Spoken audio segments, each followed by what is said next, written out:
we'll begin and ask Coach just for his general thoughts on the game, and then we'll take your questions, Coach. Well, first of all, Alabama played very well. They're a great football team, and congratulations to them.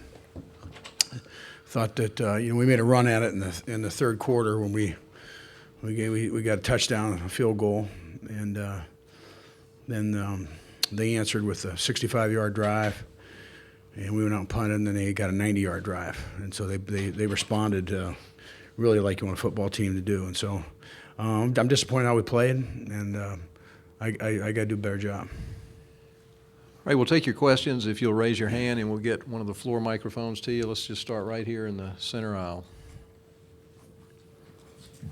Gary, what was your view of the play with Shane, and did you get some sort of up top? Our coach has said that I think they had the crown of the head. That's what I was told, and our coaches upstairs who saw it, they agreed with it. So that's what the hit was. So we've had personal fouls in these games, penalties.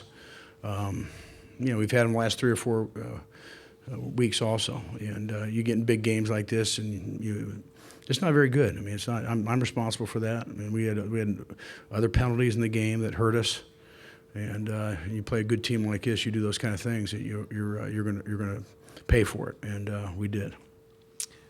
Hands up. Let's take the next one right in the left side. Go ahead. Coach, just how important was it losing Shane Ray that early in the football game? What did it do to your defense? Well, I mean, Matt Hoke went out too the first half too, so he didn't play either. So, but that doesn't that's what you have other players for. They got to go and play, and you just there's no excuses. That didn't affect a lot of the play that we had. We just didn't play very well. Question on the right side. Go ahead. Coach, there's a perception that there's a gap between the East and the West in terms of ability.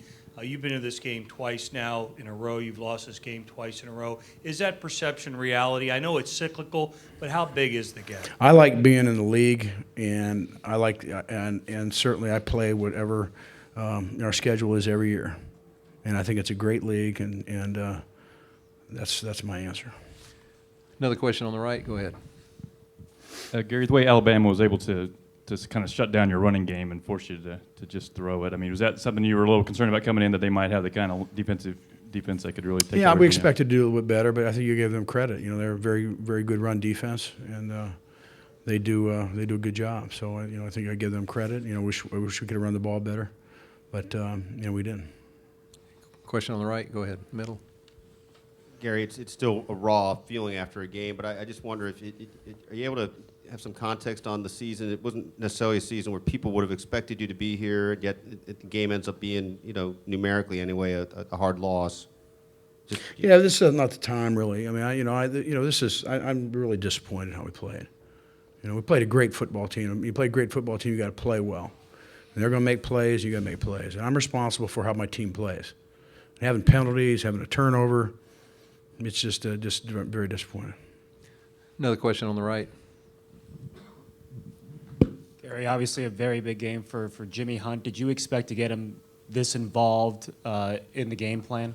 Matty made some plays too. I mean, some of those that he went outside the pocket and found them downfield, and Jimmy certainly made some great catches. But so Matty can do that. They had a good rush, and put a little pressure on us without question, and and Jimmy made some big plays, and like he did in the fourth quarter of the last game. And so he's done some really good things this year. Other questions? Do you have one on the right? Go ahead. Yeah, Coach, is there any one thing you can point to that kind of turned things around in that fourth quarter that caused that letdown? Well, I think that, like I said a moment ago, we scored 10 points. They came back, got a 65-yard drive, I believe. And we went out, and I think we got one first down punted to the 10-yard line, and they went and backed it up with 2 back-to-back touchdowns. And so the lead that we had, we got down to 8 points, I believe it was. It might be off a point here or there. And they answered. They did what you got to do. We got them down 10-yard line. Shoot, if we could have got a stop and could have got a good field position, all the ifs you could have. And so that to me, that was those two were 2 statement drives from their standpoint. Other questions for Coach Pinkel? Raise your hand. Any other questions? All right, in the middle, in the left, go ahead. Coach, what would a conference championship have meant this evening, and what's next going forward for this team? Well, we'll keep working hard. We're not going to, we'll get up and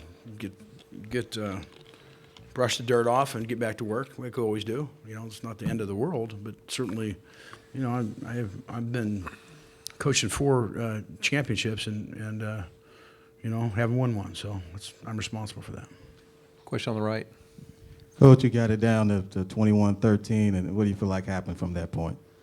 Yeah, I just went through that whole thing. Yeah, we had an 8-point game, and they came back and answered the 65-yard drive, and I think we got a first down, then punted it down to the 10-yard line, I believe. And so those are 2 statement drives. They came right back, bam, touchdown, 90-yard drive, touchdown. And so that's what good teams do, and we didn't do a very good job. Other questions for Coach Pinkel? Raise your hand. Last call. All right, thank you very much. Okay, thank you.